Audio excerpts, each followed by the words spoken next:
Welcome, Pacers fans, to the Central Indiana Sports Report for this special edition of the Pacers Report, our 2025-26 season preview, where we give our top storylines, make our predictions for who the Pacers leaders are going to be and what their final record is going to be. And I welcome in our Pacers guy, Mike Rich, our NBA guy, and our Fever guy, John Robertson. Michelle Garmon of the Tipton Tribune and Elwood Call Leader. How excited are you for this season? About 8.5. Imagine what it would have been. It would have been a 10 if we were putting up a banner tomorrow night, and I hope we don't put up Eastern Conference Championship banner tomorrow night. I'm probably not quite an 8.5. I would say maybe 7.5. Like, I'm better than I expected to be, honestly, but I think there's a dose of reality that you have to keep. I think the team's going to be better than we probably expect, but I think it's not going to be nearly as exciting as last season. So it's just how you balance those emotions and that duality. Michelle, I get excited the first week, and then it wanes when college basketball starts until the end of March, and then it starts to pick up. But I'm always excited about a Pacers season starting. Absolutely. I do think they're going to be better than a lot of pundits have predicted. I think they're going to be a fun team to watch. I'm going to put it at a 9.5 not because I expect them to win a championship, but I'm excited to see the development that leads to a championship next year. And your question was, how excited are you to start the season, not where we're going to finish at the end of the season. I'm super excited for the start of this season. We know what we're coming into. We know what we got. We got a lot of opportunity for a lot of guys to step up. I'm excited to see these young players get that opportunity. And we're going to talk about those players starting right now. I have some questions for each of you, and I'm interested to get your take. And I want to start with, who is going to be the leading scorer on this team? And I think the obvious answer is Bennedict Mathurin. Am I wrong? I don't think you're wrong. I think he is the obvious choice to be the leading scorer. He was the second leading scorer last year off the bench. With the extended minutes that he's going to be getting over this season, I don't see why he wouldn't be the leading scorer. Pascal Siakam was the leading scorer last year. He may pick up more this season as well. So it'll be interesting to see, but my initial thought is going to be Mathurin. I think Pascal easily clears Mathurin this year. I think it's a make or break year for Mathurin. He's got to step up and actually do stuff. Like, he really has to show it. But I like the guy. I just don't think that he's shown that he can be the man on the court. And so I think Pascal's going to be the leading scorer. John, I agree with you. I think it's going to be Pascal, but I think Mathurin's going to be right there. I wouldn't be surprised if there's not more than 2 points that separates their average. But what concerns me is Mathurin can be really hot, and then sometimes he can be really cold, and sometimes he can be in foul trouble. I just think Siakam is Mr. Consistent. You just know what you're going to get almost every night with him. He's going to be consistent. I actually have Nembhard probably scoring more than Mathurin, to be honest with you. He's going to be a pass-first point guard, but I still think Nembhard clears Mathurin as far as total scoring. I was going to say Nesmith was a possibility. I think he's going to get a lot of scoring this year. But Bennedict Mathurin is such a natural scorer, and I think all of those guys like passing to him. Mm-hmm. As long as he can stay consistent, that's the one thing we haven't seen out of him, right? Again, I like the guy. I think has never been an issue. He's been inconsistent because he hasn't been able to do the other things that keep him on the floor. Well, yeah, but you have to be on the floor to score. So he's going to be on the floor. Yeah, that's right. Well, I think that Rick's going to have him on a short leash. If he starts to screw around, he's going to yank him. We'll see. Listen, guys, I've been wrong before they yank him. I said the Colts were going to be like 3 and whatever at this point too. So I've been wrong once or twice. I had 2 and 5. Yeah, so I think he's going to step up. I think he's going to take advantage of the opportunity. It's a big year for him all around.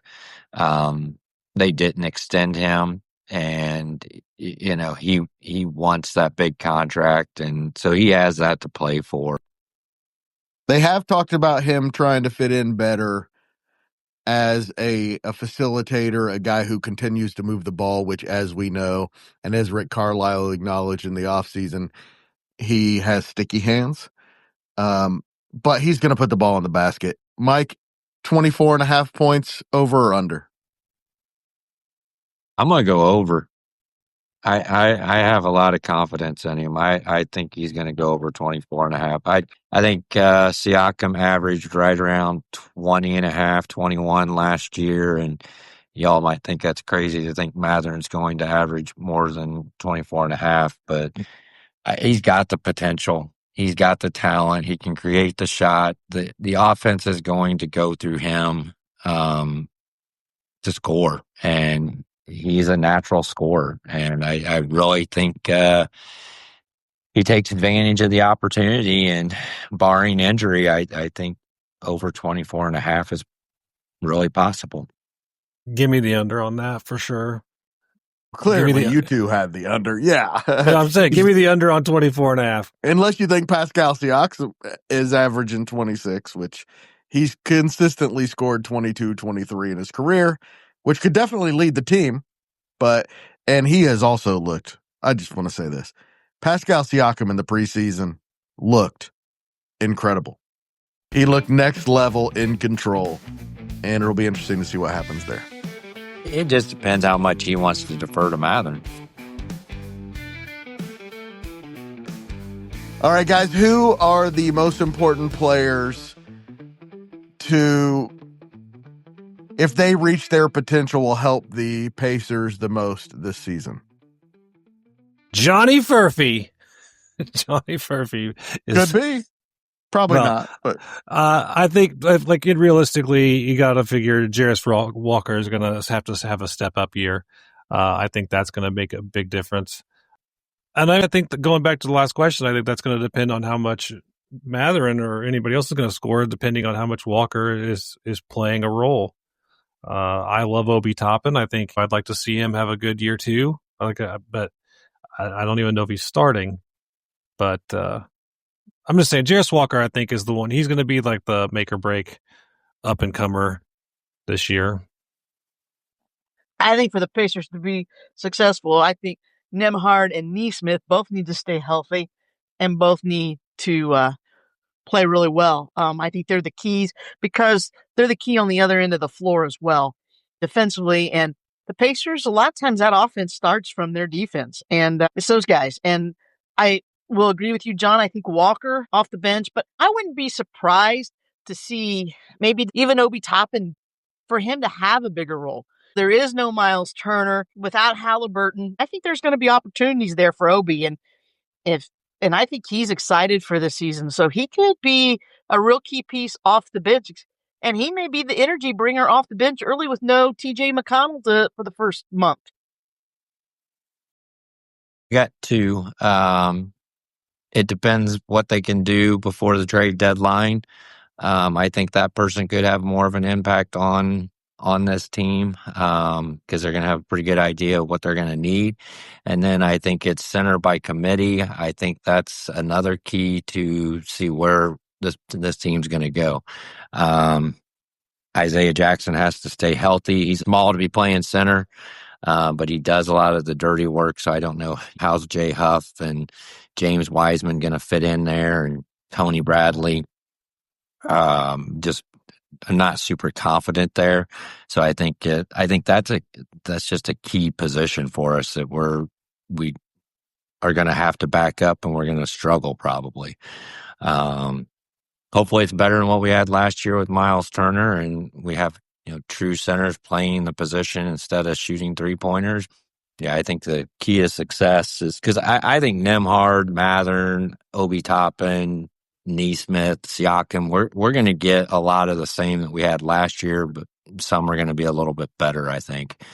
And where our weakness is going to be that center position. So I think that's key to what our success is going to look like. I think that's key to seeing if this team can win over 50 games. And if it's not the center by committee, I think that's why they have to do something before the trade deadline if they want to compete for a playoff spot. Guys, those were my two answers. Jarris Walker and what's going on at center. And I guess that could lead us into our next topic. And by the way, we have lost Michelle Garmon. She decided that she had enough for the night. We have literally been podcasting for 5.5 hours. So, biggest concern heading into this season, obviously injuries. We don't need to mention that. Biggest concern with the roster as it's currently constructed, and I assumed everyone was going to say center, John. I think that's the obvious answer outside of injuries. I worry about point guard, though. Honestly, Nembhard is going to be fine, but beyond him, with TJ out for a while, we're going to start the season slow at point guard too. Nembhard isn't going to be able to play all 48 minutes or whatever it is. I think they have plenty at point guard. Quentin Jackson's out. Cam Jones is out. But Ben Shepherd can handle the ball, and Ray J. Dennis, if they need him, can handle the ball. It could cost him a game or two early, but point guard doesn't concern me at all, especially in the long term. I like Quentin Jackson, and I think he can be a real guy. I think we're fine long term. I just think starting the season we're going to struggle. Yeah. I do think that we got to worry about center.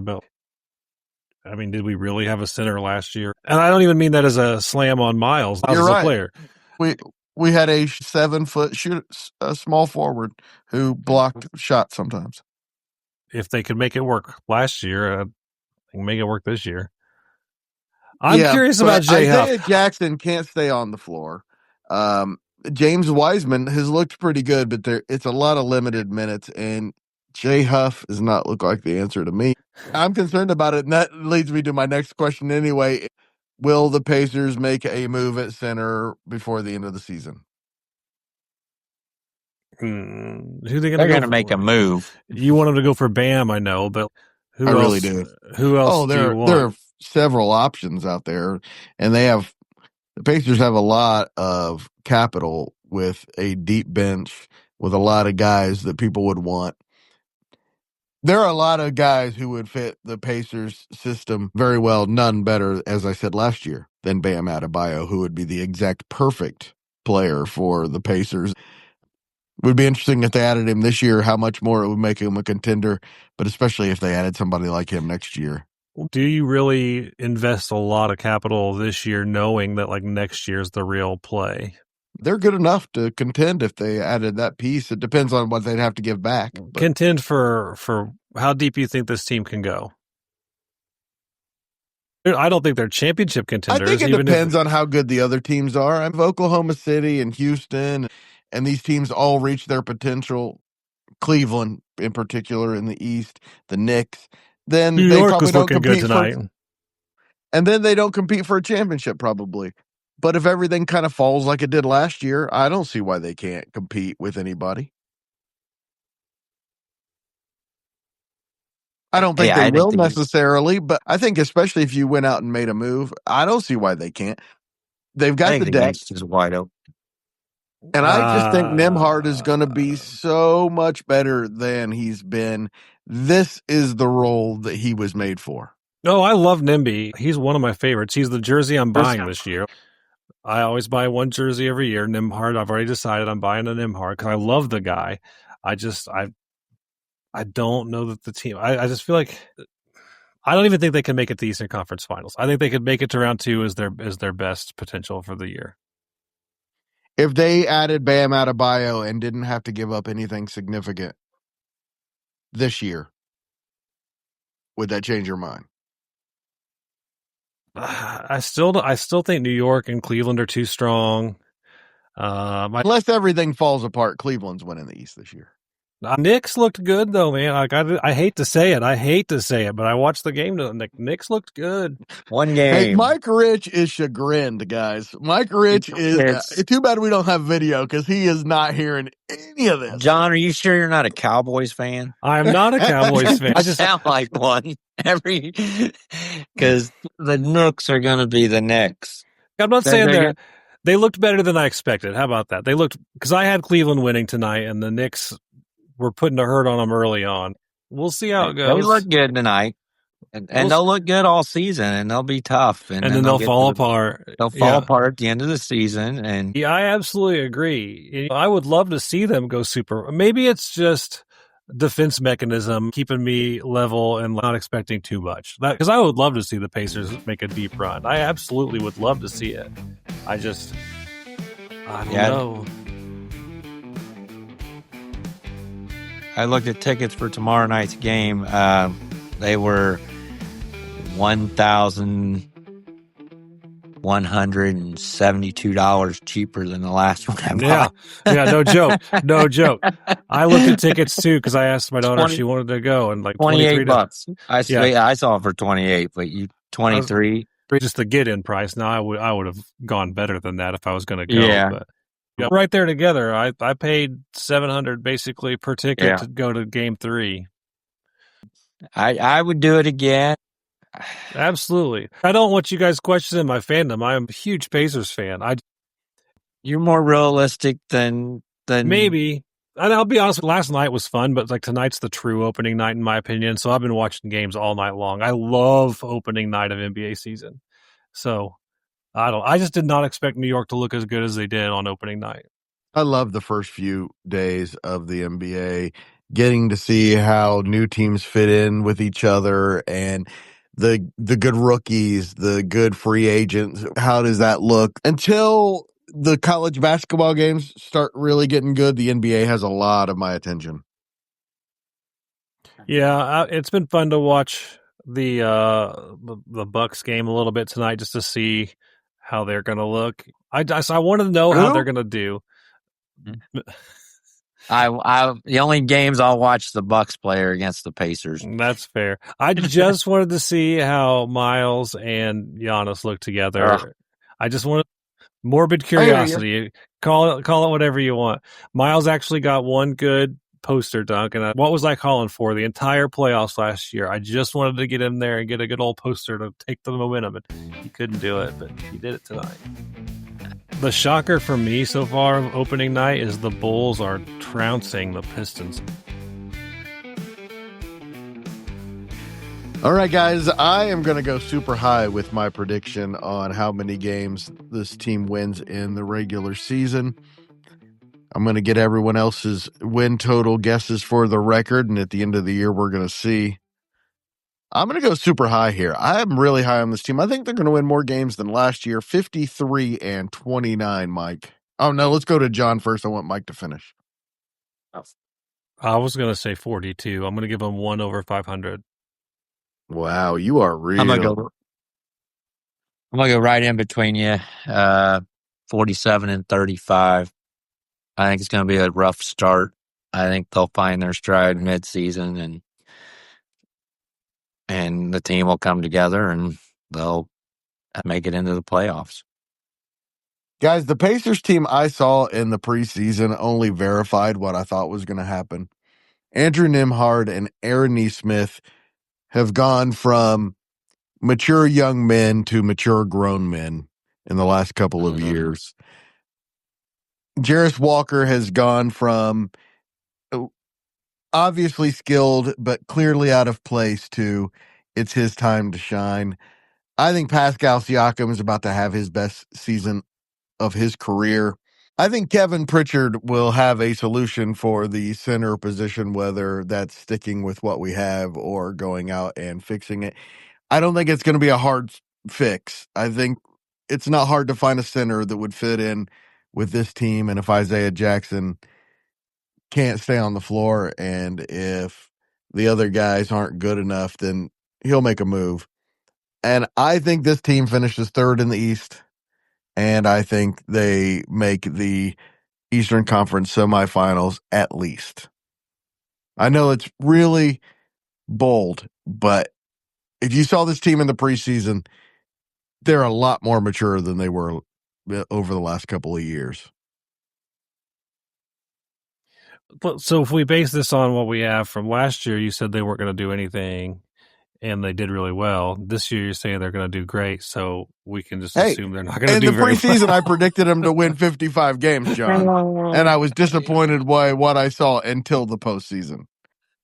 I think anything over 50 is pretty lofty for this team. I would love to see him finish in the top 4, make it to at least the Eastern Conference semis. Really would love to see him make it back to the Eastern Conference Finals. I think Kevin Pritchard will do something. I don't think he's going to take too long to let this trial run with the center by committee.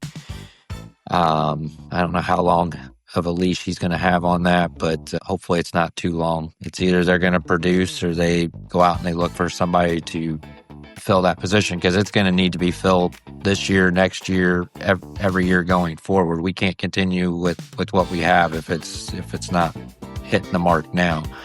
I think the rest of the team is in great shape. I think you're spot on with Pascal Siakam potentially having probably the best season of his career this year. Neesmith just signed his extension. That's great. Big year from him ahead. Yeah, I think it's a big year from him, and Nembhard plays like Halliburton when Halliburton's not on the floor, and Especially over long stretches, and this time is going to be the longest stretch yet. And I don't see our style changing. We're going to be a very fast-paced team, and we're going to put the pedal to the metal against teams, and we're going to wear them down by the fourth quarter. And we have the talent. We still are deep enough to put teams away. I think the analysts are. A lot of what I saw was under 40 wins. I don't see that with this team, and maybe that's because I'm being a homer or whatever. But I think this team's much better than 40 wins. Let's talk about it more tomorrow night after the game. Thanks, guys. Mike and John and I will be back on Thursday evening to react to the Pacers season opener against the Thunder. Can't wait to see this team. Please go subscribe so you don't miss any of it. And please do us a huge favor if you're on YouTube. Actually, if you're anywhere, give us a like. It really helps more than you think. Every time somebody hits a like button, we get more listens. It would be very helpful. Thank you. Appreciate you listening.